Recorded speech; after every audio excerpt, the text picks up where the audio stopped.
childhood up, we have had to conform to a certain social game. And so we're in a constant state of competition. Good assistance, secret. You can't make a mistake. Welcome, everyone, to Friends of Failure. I'm your host, Sam, and this is my co-host, Megan. Heyo. I'd like to introduce you to our guest today, Dr. Amelia Rigstad. How are you doing? I am good. How are you guys doing? Thanks for having me. Hey, you are very welcome. We're glad to have you here. I'm doing great. I think Megan's doing well. Living the dream. Living the dream. Living the dream. Yeah, I mean, we're all here to have a good time, right? So it can't get any better than that. Well, hey, we're glad to have you here. I would love to kind of hear a little bit about you, hear a little bit about your background. No, great. Thank you for having me. So my name is Dr. Amelia Rigstad, and I am a workplace communication consultant and coach. So I work with organizations and individuals really to educate them on how to communicate more effectively in the workplace, because generally we don't communicate well. So I help and try to guide folks through workplace communication, but both personally and professionally. So, you know, what we can learn in the workplace can certainly apply to our day-to-day lives with our spouses and our kids and our family and friends. And then I'm also the founder of the Women Empowerment Series, which is something that I'm really passionate about. After the passing of Justice Ruth Bader Ginsburg, I started to delve in a little bit more to what she represented and was really quite floored. She was responsible for women being able to use credit cards. And that kind of blew my mind away. And so I wanted to do something personally to be able to kind of move her mission forward. So I developed this series, which encourages and inspires women to use their voice to initiate change. And that's all done through communication.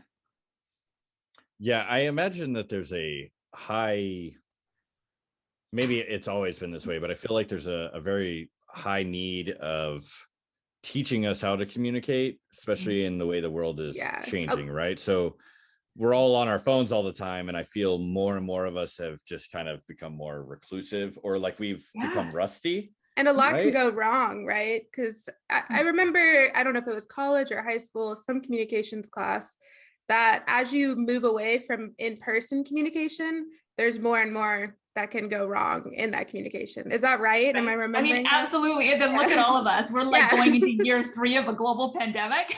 So, and nobody can communicate anymore because it's all virtual. And I shouldn't say we can't communicate anymore, but, you know, having, you know, Zoom and Zoom fatigue and really communicating via screen, I mean, that causes challenges in the workplace. So that's what I do. I talk to people about how they can communicate more effectively. How long have you been doing that?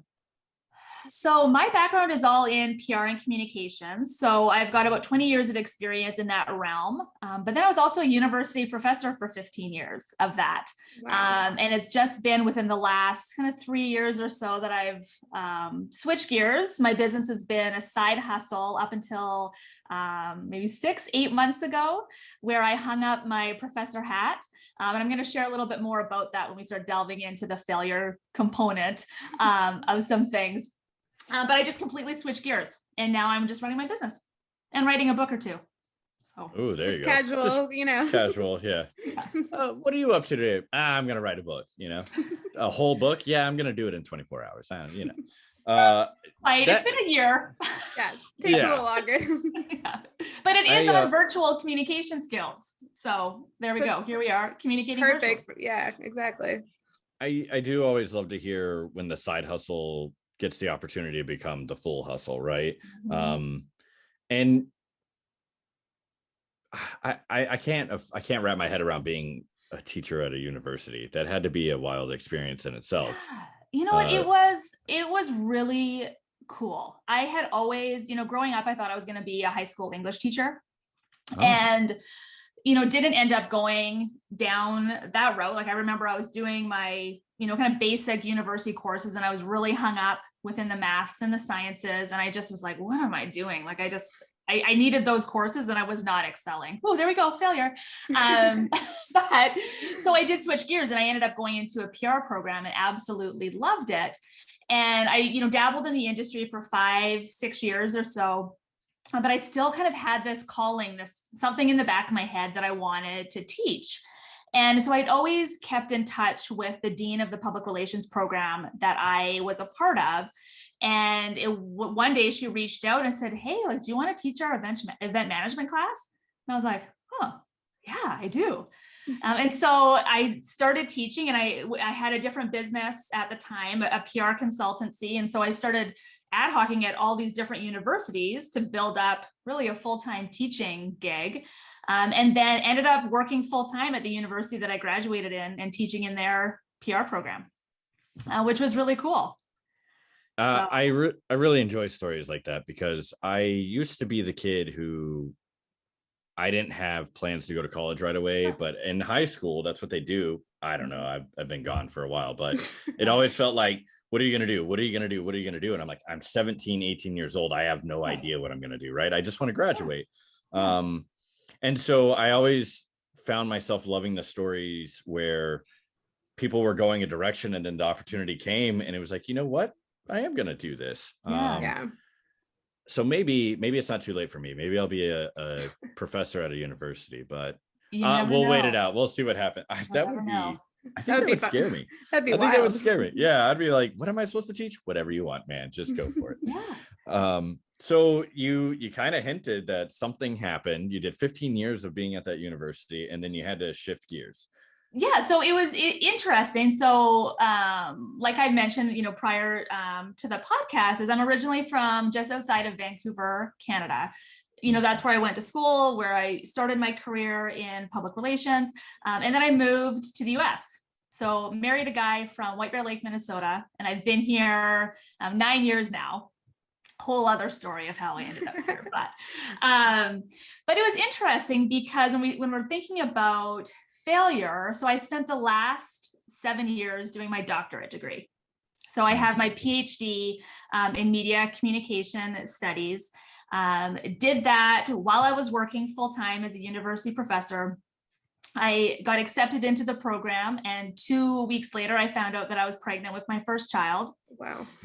So for those 7 years, like I worked full time, I was doing my PhD off the side of my desk. I was a new mom. I just moved to a new country. I have a husband, I have a stepdaughter, and, I was teaching, and I just got to this point where, so the pandemic hit, early March.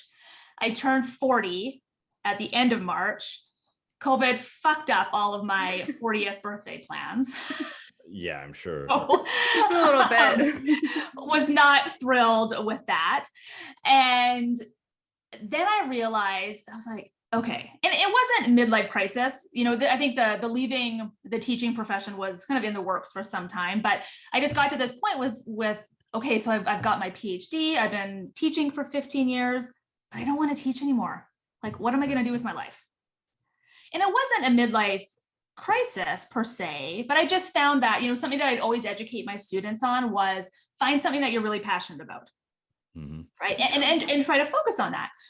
I certainly still have passion and love for knowledge, and I've now, switched gears and I'm, doing my own business, but it's still about educating. It's still about training. It's still about, trying to influence people to make, better business decisions, as it goes with communication. But I just didn't want to teach the up and coming professionals anymore. So from that failure perspective, I mean, doing a doctorate degree is no easy task. No. And I'm very proud of the fact that I have my doctorate.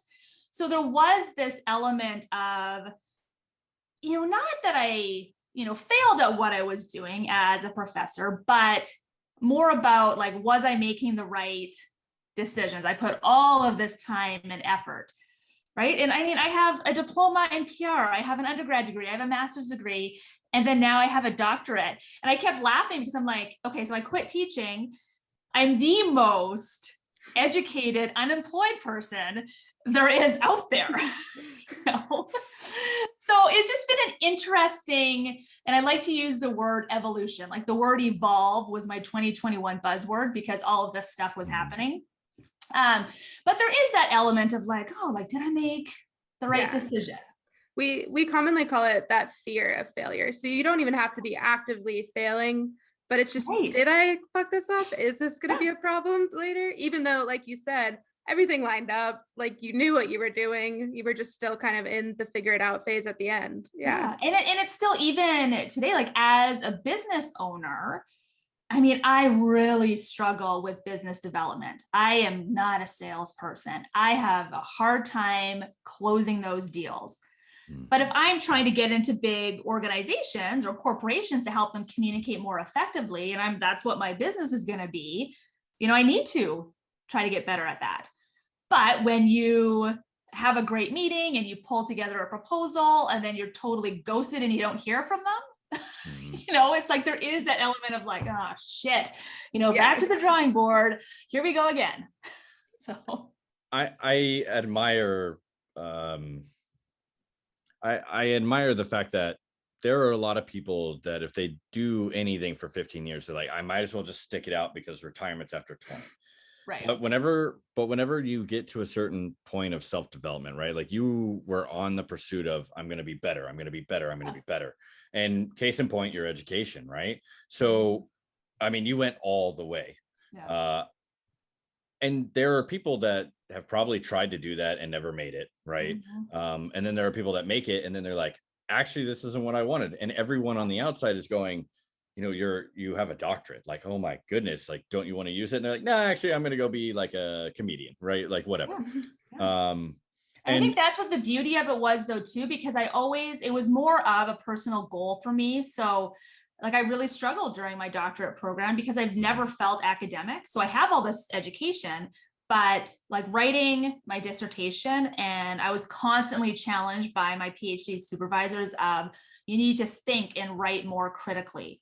You need to think and write more academically. Well, hell, I'm a PR practitioner at heart. I can write a press release in my sleep, but now I'm tasked with writing a 250-page dissertation. Yeah, it's a little different. So. And I find it super interesting for me. So I'm in my early 30s and I finally took the responsibility seriously of, you know, my personal growth can be as little or as much as I want. And that's it, right?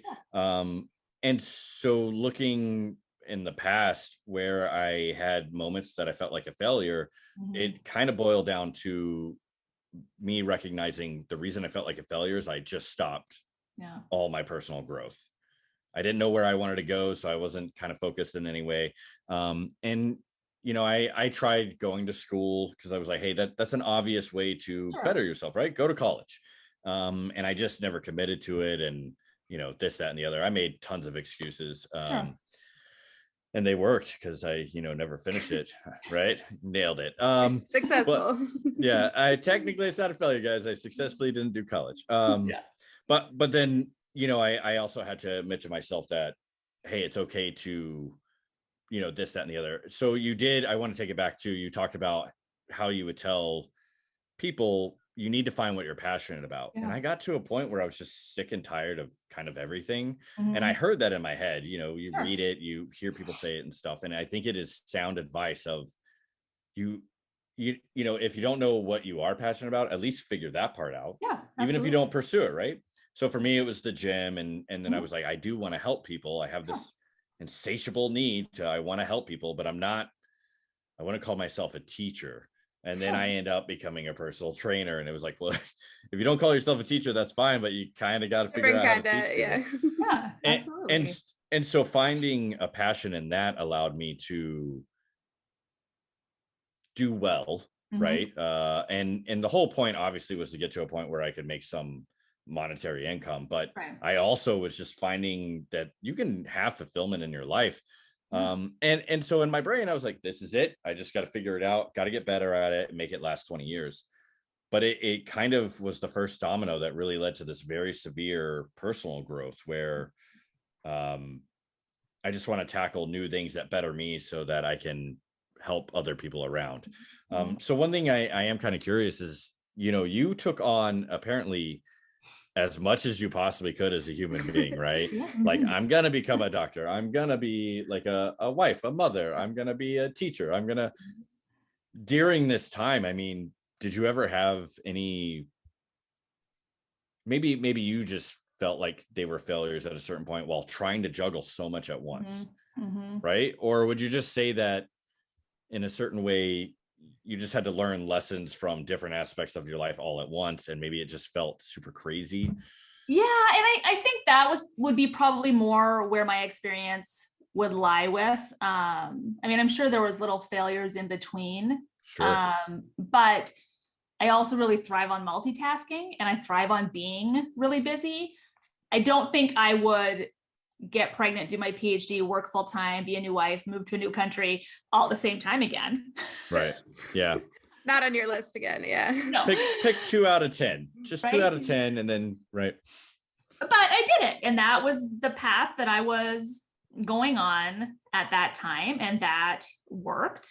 I feel like I'm still recovering from my doctorate because it was so incredibly intense. I could have slept for weeks, when I finished my defense, which again, so happened to be over Zoom. I completed both my master's and my doctorate at the University of Leicester, which is in the UK. So that was another letdown of COVID and 40th birthday year, was I was supposed to go over to the UK to defend in person, as you would normally do.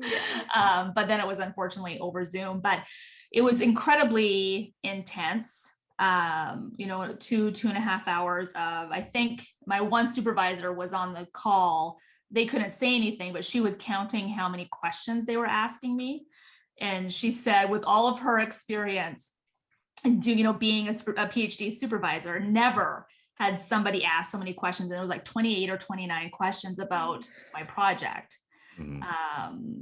So even that, like, I got through it, and I passed with what is called major revisions. So I then had to go in and, delve further into certain sections that they highlighted as weaker than others. So even from a failure perspective there, yes, I passed, but it wasn't like pass, yay, I'm done. I have 6 months to still work on this fucking project. That's right. So failure, of course, like, success comes from failure in all sorts of different ways. And you just kind of have to navigate, through those. And I did, and then I finished and I'm done. And yeah. I am always curious, and I don't come from a place of, I'm not trying to talk negatively about education. What I'm curious from your perspective, not only as a person that taught at a university, but you are also an individual that has gone all the way, right? Do you think there's like a better way, or did you ever think about that while you were going through all of those gauntlets of, hey, why is it that I get 2 hours of sleep? Because I'm trying to live my life, but I'm also trying to pursue the education, right? Yeah. And obviously you were probably trying to do it in a timely manner, I would imagine. You didn't want to take 45 years to get your doctorate, right? Right. And so here, I mean, it's interesting because I did everything ass backwards. So I graduated university graduated high school rather, dabbled for a year or so, switched gears, did that 2-year public relations diploma program. And then I started working. So my undergrad, my master's, and my doctorate were all done while I was working full time. And it was all online. But the beauty of it is that I can sit here with 4 degrees and I have 0 debt when it comes to my education. And that is a rare thing. Yeah. Right. So when you talk about like, okay, well then you had 2 hours sleep here, like it was just my choice. This is the way that I was going to do it. I didn't go away to university. I didn't do, the 4-year program where I lived in dorms. I didn't have that university experience. But I'm 42 years of age with 4 degrees and no debt. So, and that's awesome. I think it's interesting too, when people talk about, hey, sure, it's great to get it out of the way early, but I have heard people where if they're talking to people that are in high school, say junior, seniors, they recommend go out there and start working, and then try to chip at it a little bit, right? Yeah. But I don't know. There's I think it's so many different for everyone. Yeah. Like right.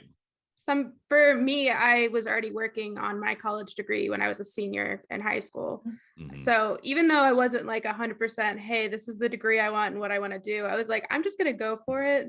And I'll stop if it's terrible. Like if it's what I don't want to do, I'll eventually just switch majors or whatever. So that's the two perspectives, right? Is that at 18, how mature are we really? Some of us more Not than very. others. But college is supposed to, I think, I guess I'm just assuming, create a way for you to gain life experience, gain knowledge, learn how to apply the knowledge, hopefully, and then with that gain maturity and maybe figure out what do you want to do. But then other people have argued, and I think I'm one of those individuals that I needed to just postpone going to college and kind of figure things out and mature a little bit as an individual before going, oh, okay, I think I understand myself enough to now I'm going to attack an education because I found what I'm passionate about. I found what matters to me. But I also wonder if I'm just the example of either I'm going to be that guy that's in his 80s and goes, you know what, I'm ready to get an education. They're like, oh, okay, by all means, right? And maybe education isn't for everyone in terms of going to a university, right? It's such a crazy variable, right? Yeah, and I think too, so I'm writing a book right now on perfectionism. And so I'm truly a feminist at heart. I've always been concerned with gender equality in the workplace. So I'm writing this book right now about perfectionism and the pressure that women feel to be perfect in different facets of their life. While you were talking, it just reminds me of, going to college, going to university is a societal expectation, right? And so like you were saying, not everybody needs to follow that path, but it is ingrained in us that we're going to follow that path. Yeah, it makes you feel out of place if that's not your path. Because I've had many friends that are now very successful, but that wasn't what they needed to do at that time. Yeah, and I'm a complete proponent, and maybe this would shift a bit as my kids get older, but I have a almost 15-year-old stepdaughter who's in her first year of high school, so 9th grade, and then I have an almost 7-year-old.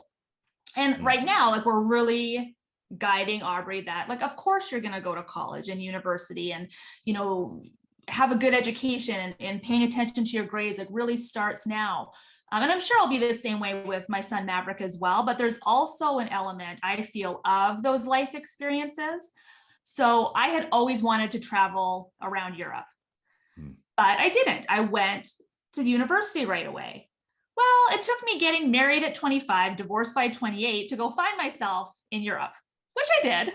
I left for 2.5 months and traveled all over the world, Egypt, Israel. So there's that element of it too, where I'm hopeful that my children want to go travel, and maybe they don't necessarily go to college right out of university. Maybe they go find themselves in Europe for a year and then come back and go to school. We'll see. Yeah. And what better way to gain perspective than travel the world, right? Do you have just side note, do you have a favorite place that you've been to? Oh my gosh, there are so many beautiful places, but Croatia. I've heard that's gorgeous. Yeah, I've not gone. Croatia is amazing. Greece is incredible. Israel was incredible. Yeah, it's so different too. I find it wild because one thing that I'm afraid of, I don't have kids, but I do have very close friends that have kids, and watching them grow up, all of a sudden COVID happened, and all of a sudden traveling became this crazy ordeal. And I know people, that I work with, that's what they do. They never were able to really stop traveling. Obviously, when the whole world shut down, no one traveled, right? But as soon as limitations were there and you could still travel, they had to jump through those hoops. Sure. And there are a lot of people that believe it's never going to be like it was, right? We're never going back. And I fear that kids growing up are going to be like, man, I don't even want to try to travel because it's so complicated, it's so scary. But I think it's really important, I used to read about places, and I know that we have all of this available on streaming services now, of like National Geographic.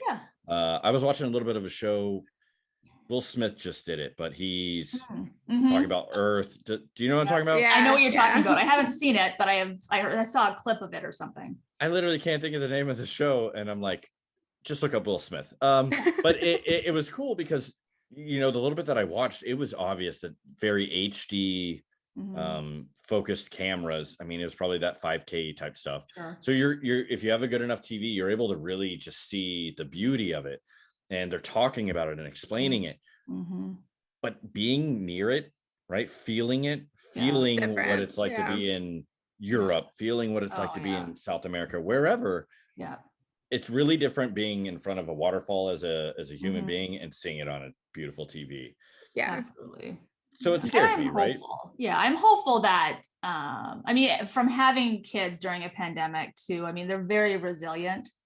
And I think, you know, I mean, not to get political or anything, but, you know, so much of the stuff that we see on the media about like the masks wearing and kids can't wear masks, they shouldn't wear masks. I mean, it's really the parents' problems more so than the kids. Like I look at my Maverick, he's like, he doesn't care. He just goes to school and wears a mask. Like he was so excited to go to Palm Springs and hop on a plane at the beginning of November. Like the kids are fine. Yeah. You know? I agree. From my relatives, my younger relatives, they just want to get out there again. And there's new fears and concerns, but I think they know ultimately that it's worth like getting out and seeing the world. Yeah. But resilience a good word. Yeah. But it just going back to travel, it's something that changed the course of your life and brought you to where you are. And it kind of makes me want to skip ahead a little to founding your new business. And everyone we've talked to, we've had a few that have started new businesses. It's full of great success, but also tons of challenge. So if you wanted to kind of like touch on that and kind of how that journey has been. Yeah, because it's interesting too, because also, I mean, there's plenty of us that started businesses at the beginning of 2020. So pre-COVID, like 2 months before COVID. And then for me personally, I found myself like, you know, so many great business meetings and networks and relationship building early 2020. And then like we were on a family trip skiing in Colorado for spring break, and literally the world around us was falling apart. And as we boarded our plane home, the mountain closed. And it was just incredible that this was taking place, really unbelievable that, you know, literally the world was shutting down. And my business is communication training, right? Like going into businesses and, you know, training, workshop development. So it was a challenge because I really didn't want to pivot to offer things online. And I dug my heels in. I just didn't want to do it, right? Like I am at my best when I am in front of an audience, being able to pace, being able to read a room, have that engaging conversation with someone. How the hell am I going to do that on a screen, you know, with little boxes and breakouts? But one of my friends and colleagues, she's like, you gotta give it a shot. So I did. I dug out my heels and, you know, offered a couple free lunch and learns online just to kind of gauge what that interaction would be like. And of course it went really well because everybody was stuck at home. Right? So in Minnesota, like literally everything was closed besides like those essential grocery stores and such, you know, from the middle of March until I think it was June 1st. Well, if we're not doing anything, I mean, people were fine hopping online and listening to me talk at them for an hour. So, but again, like what I alluded to earlier, that like that business development component and retaining or attaining clients is really tough when, you know, there's nothing that, not that it's not tangible, but it's not like I'm turning something over to a client saying, ta-da, like, here's the finished product. What do you think? Right? Like even from a PR communications perspective of a marketing plan or a business plan or something that they can hold on to and like maybe start implementing. I'm like, here, give me your money and trust me that I'm going to make a difference with your employees. You know? And so that sell is sometimes hard because they really do have to trust me and trust my knowledge on effective communication, that is going to make a difference to their bottom line, that is going to make their employees communicate more effectively. So that part has been challenging because we got to that point where we're like, okay, like things were reopening, workplaces were starting to go back. Oh, no, stop. Now we're going hybrid, right? I mean, there's some really large corporations in the Twin Cities. I mean, we have Target headquarters here, we have Best Buy here, some of the major health units. Target is still not back face to face, from my understanding. Yeah. I mean, right? I work at a corporation and we're still hybrid. So right. Yeah. Right. And that's not going to go away. I don't think it will. And we now know that, right? Like, Yeah. I mean, it's great. Like employees are going to have the choice of what they want to do. But even that, if my business is communication training, like either they're going to hire me for something online, or maybe one day they will bring everybody back in to the office. So it's been an interesting experience with essentially my business offering and what I actually do and how I can kind of navigate through that to hopefully make my business successful. Yeah. I have to say I resisted so hard as a personal trainer. I mean, gyms just closed overnight. I don't watch the news. So literally they were like, hey, we're having a meeting, we're closing. And I'm like, yeah, okay, cool, we're closing. What's up? And they're like, oh no, like the end of the world. And I was like, we'll be closed for like 2 weeks. Obviously, I had no idea. Yeah. But when personal trainers were like, oh, okay, what am I gonna do? A lot of the people that went, hey, I'm adaptable and I'm gonna, Zoom just dominated, right? Yeah. And people started asking the question of like, what happened to that thing called Skype? Well, Skype was sleeping, I think, because Zoom came in and was like, we're here and we're staying, right? Yeah. And so where I was like, I'm sticking to my guns, I'm just gonna wait for the gyms to come back, everything will be fine. There were people that really got to help a lot of people just via Zoom and just, hey, let me put you through yoga, let me put you whatever. Yeah. And these people obviously went hybrid, and like, look at them now, they have these businesses. So what I was thinking about is, I can't imagine being as a person who likes to talk and interact with people. I like the experience in person. Yeah. And obviously we do this podcast via Zoom. Yeah. And I had to learn how to Zoom, right? I was like one of the last people on the planet. I had to teach them. It was really bad. No, I'm kidding. But then I wonder, did you start seeing new opportunities because you're like, okay, now that I'm kind of doing this hybrid thing of, I picture you're already writing a book. What if you created a workbook that you could provide for a company and then have like recorded meetings with them, and then they just utilize it, right? Right. I think it's just, it makes people think of new ways to do things, right? Yeah, kind of forces you. I think it's wild how we were all forced to evolve. I mean, that was your buzzword, right? Yeah. I mean, you were seeing it as it was happening, and I think you just threw yourself into it.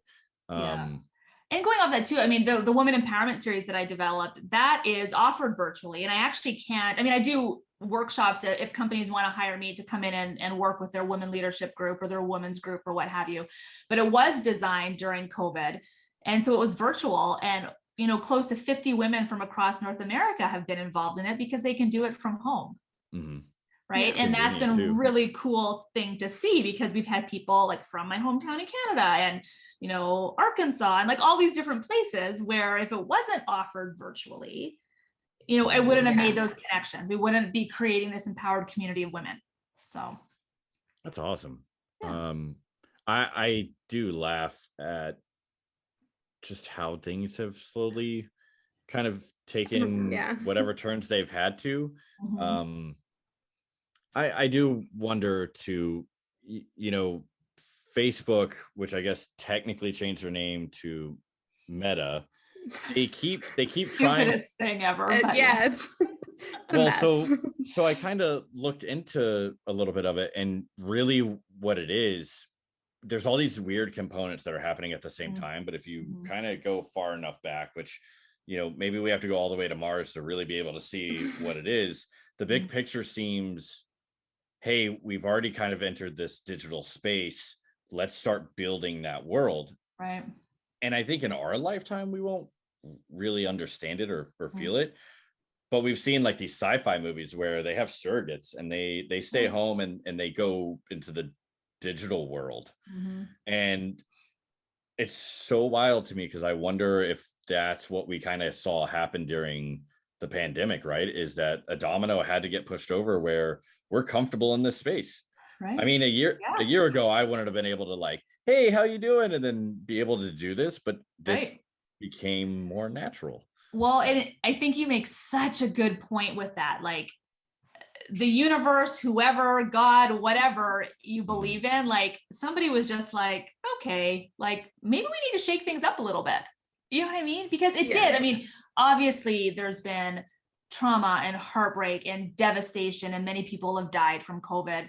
And we've all experienced different things in different ways, like from a mental health perspective. Like as an example, I just started working 2 days a week in a co-working space because I can't stand being alone in my home anymore. Right? Like working from home is great, but some people it's not healthy. Yeah, it's not good for them. Like I miss seeing people. I miss interacting face to face. Even if I have a mask on, I'd rather interact face to face with a mask on than sit with myself. I mean, I've got my dog at my feet right now, which is great. You know, but there's just something to be said. And I appreciate what you said there about like, yeah, maybe just something had to give. And here we are. Yeah, I do think that was one thing that it was hard for me to deal with, interacting with people with a mask on, because I couldn't see their expression. It was just eyes, right? But I really was forced to acknowledge how much we can feel a person, like feel their presence, right? You know, another thing that's really interesting is in all situations and all things, no matter when and where it's happening, there's the good and the bad. And it's very, very easy for us to just stare at the tragedy that happened. But I think a lot of us are now trying to sift through what was a good thing. And as weird as it sounds, you know, me and my girlfriend, at a certain point, it was like we were just trapped. And it was like, I care about you, you care about me. But like we were dealing with two totally different mindsets of, you know, what are we going to do with our businesses? What are we going to do with our lives? Like, what about other people? You know, where are we going from here? And then it was super strange because there were so many people that they didn't make it as a relationship. Marriages ended, couples split up, and you can't blame them. We were not prepared for that. There is no protocol that people are like, hey, by the way, when the pandemic comes, don't turn on each other, right? Don't turn on each other. Just, this is what you're going to want to do, right?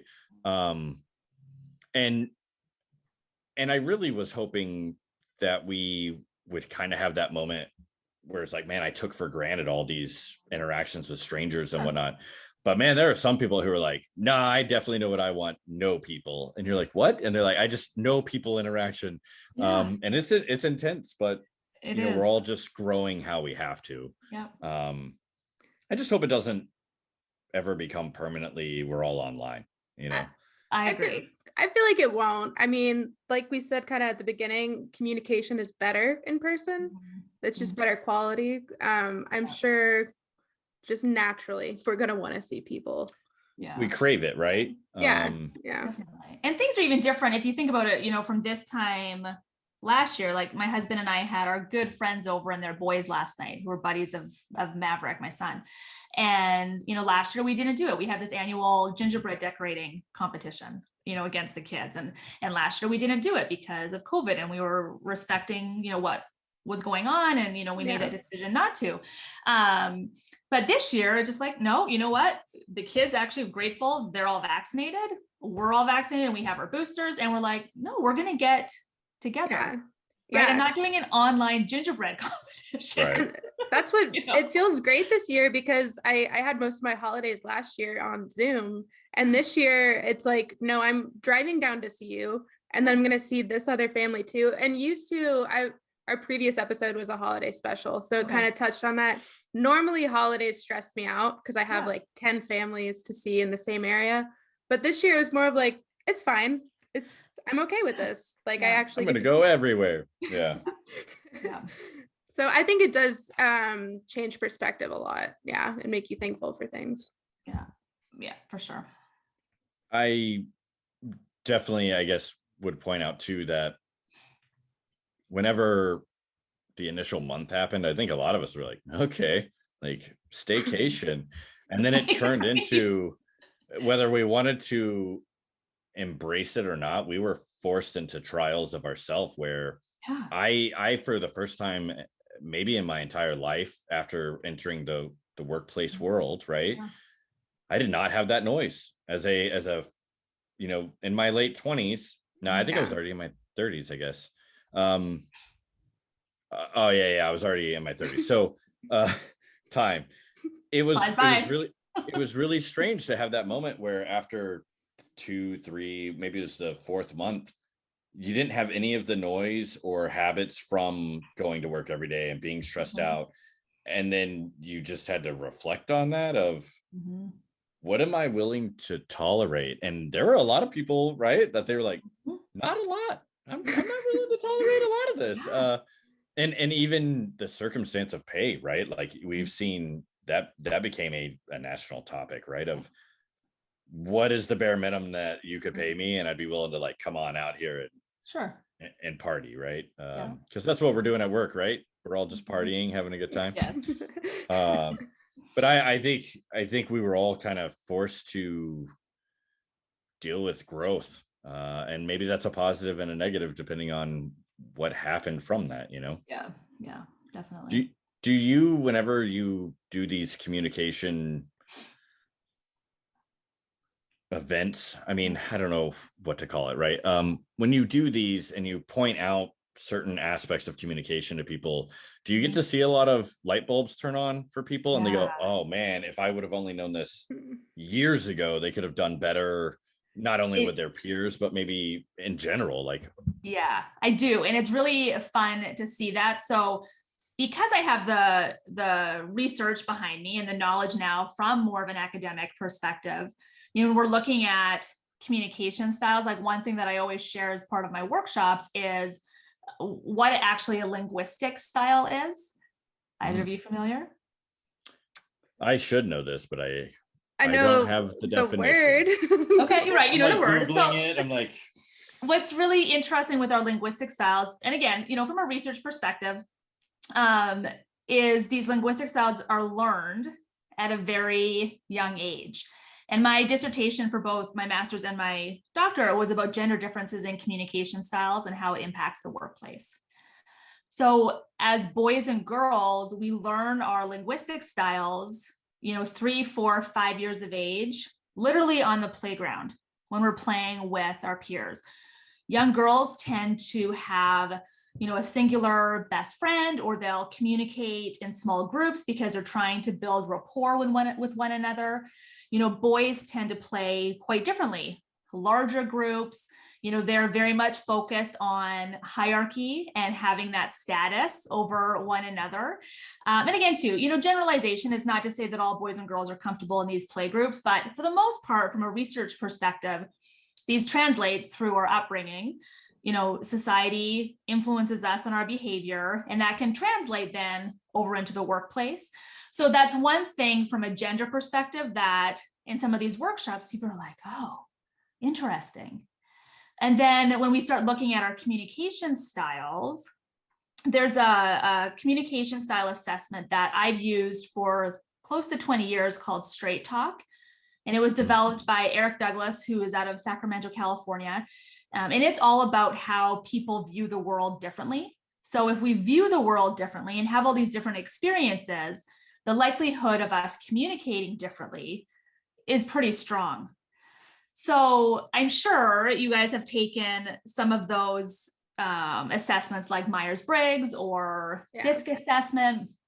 So, and those are all great tools.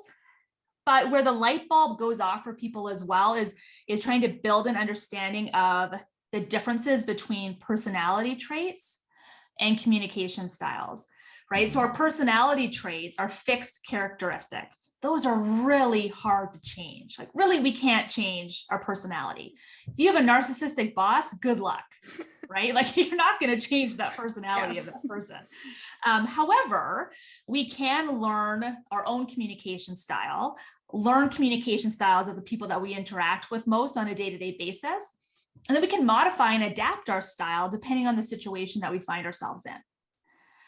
So long answer to your question, those are some of the things that like the light bulb goes off for people and they can really utilize, these tools that I'm educating them on to make some differences in their life.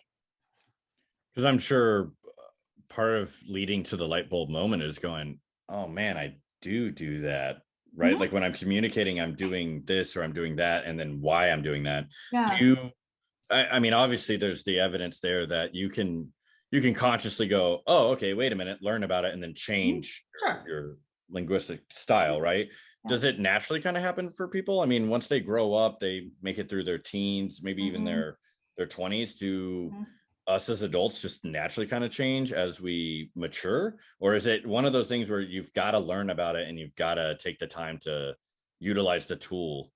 So as a teacher and an educator, I would say you have to put in the time to understand and learn about it. But I mean, there's certainly nature versus nurture stuff in there too. That's like not necessarily my area of expertise. But that is something that I take great pride in, is that I have this, this research, this academic background now. And what I'm doing is bringing it to the everyday person, because so much of what happens in academia from a research perspective is it just gets stuck with the researchers. We do all of this wonderful research. Like I interviewed 40 PR practitioners in the Twin Cities and spent hours and hours with them and transcribing the interviews and all this. And there's some wonderful information in there. Like hell, I was just going to sit here and file away my dissertation, right? So now I'm taking everything that I learned through that and bringing it to my peers and my colleagues. Yeah. Which is rare. Yeah, because you're right. A lot of that stuff kind of gets lost at higher level and it's never kind of translated down. So Sam and I can understand it. I'm actually super happy you said that, because I kind of recognized how grateful I am, I guess about everything. But one thing that changed in my life in the last year is I started using Audible, because I don't take the time to sit down and read. And I'm just like many people, I'm the guy that's like, I read a paragraph, went, what? And then I read it again. And then I'm just reading the same paragraph and I never progress. When I'm listening to it, I can go through books way better. So one of the books that I was recently listening to is called Mind Hacking Happiness. And he's talking about like the science behind why our brain develops and why it's trying to defend itself and ego and this, that, and the other. And he talks about where he got this knowledge from and what he had to do to gain it. And it's decades of work. I mean, you put in a decade of education plus, right? And life experience and this, that, and the other. And I'm able to take the time to have a conversation with you, and you're willing to share this information. I don't have to go do right. And so I find it so wild that I spent so much of my, I guess, younger years comparatively being like, I don't have time for books. And it's like, you can go through this in 5 to 10 hours, gain some knowledge, and then apply it. And something, I think it's really important that there are people like yourself who are doing communication and taking it all the way to becoming a doctor. Yeah, thank you. Because then you can put it down into simpler terms and affect more people. Because I mean, the majority of us that are listening to this right now as we talk are going to be like, hey man, that's really exciting. But then we're not going to go and pursue gaining the knowledge of communication, how it affects our day-to-day life.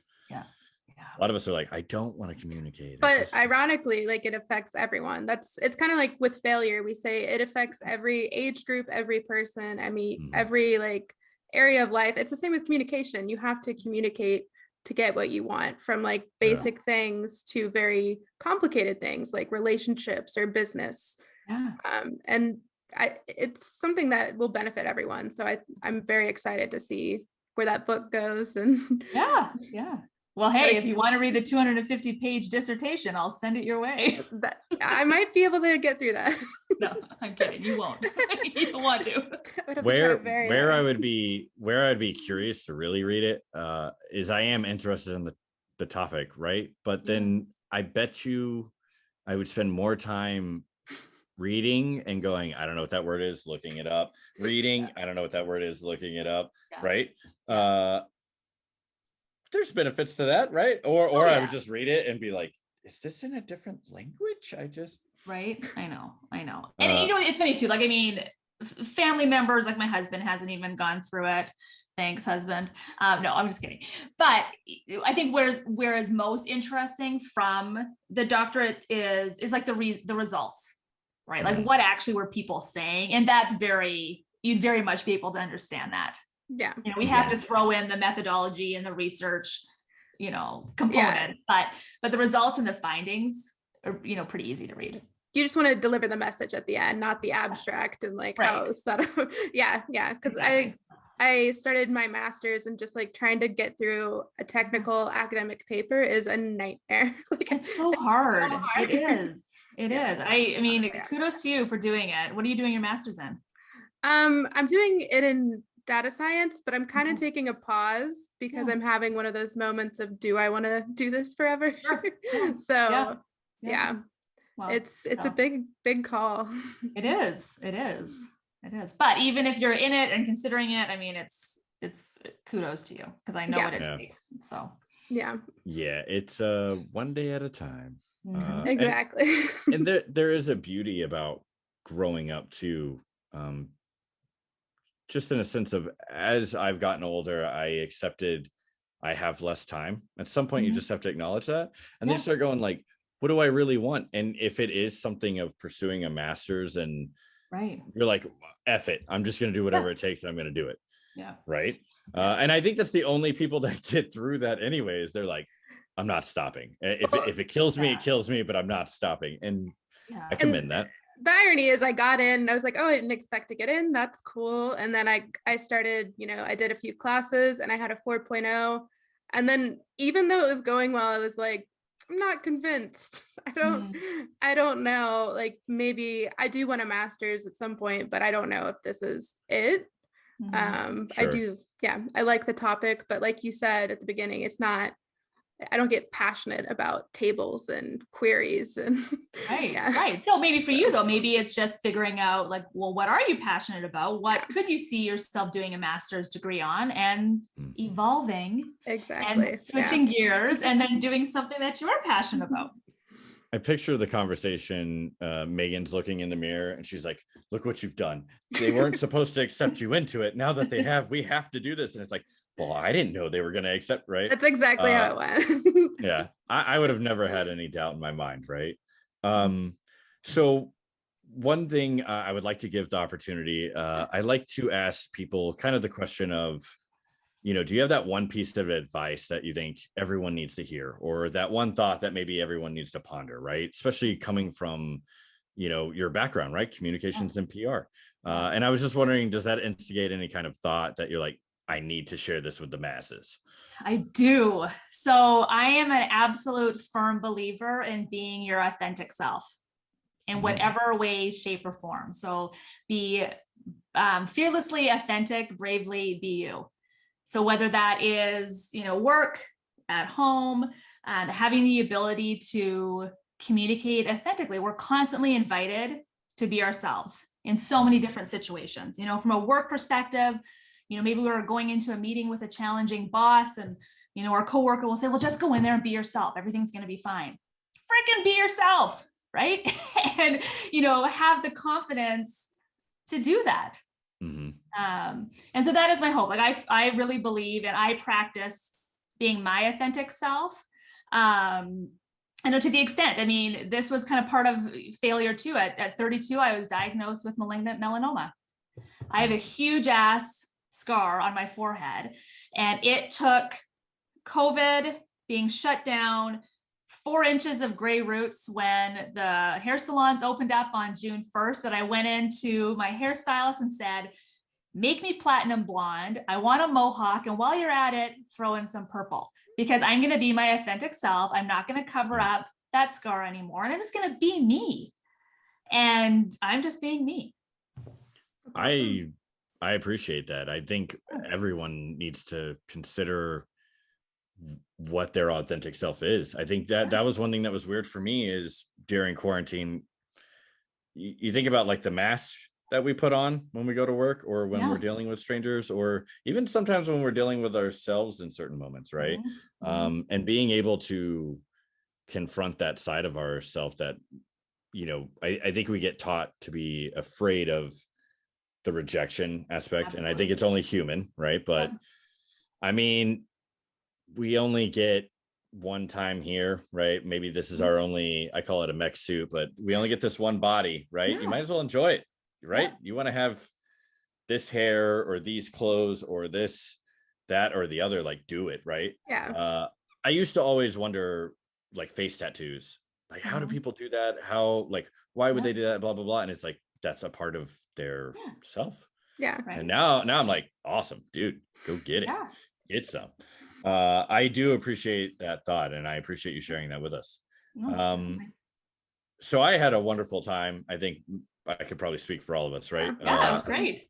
I think we had a great conversation. I definitely feel that I learned some stuff today, and I appreciate that. Good. Well, thanks again for coming out. Thank you for having me. I look forward to seeing all the other crazy stuff that you're going to do. I mean, it sounds like you're just getting started, right? Yeah. You're going to take it to the limit and then some, right? Perhaps. Just a few more doctorates, just add those on there. Oh. I have 4. If I get 4 more, then I have the Infinity Gauntlet, and then probably not. Well, thanks again, and have a wonderful day. Yeah, thanks so much, everyone. Thank you. You know what wasn't a failure? That episode. And if you like that, please check out our socials, rate and subscribe. Let us know how we did. If you're listening, please find us on YouTube.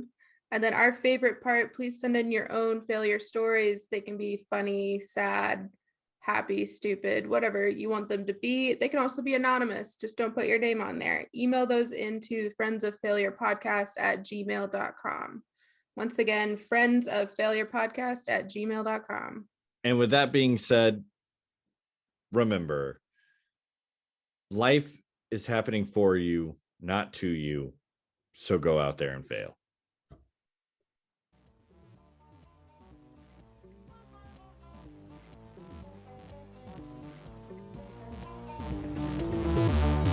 If it's not I'm stronger than you, it's I'm wiser than you, I'm more loving than you, I'm more tolerant than you, I'm more sophisticated than you. It doesn't matter what it is, but this constant competition is going on.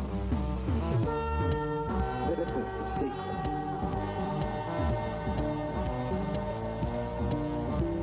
This is the secret.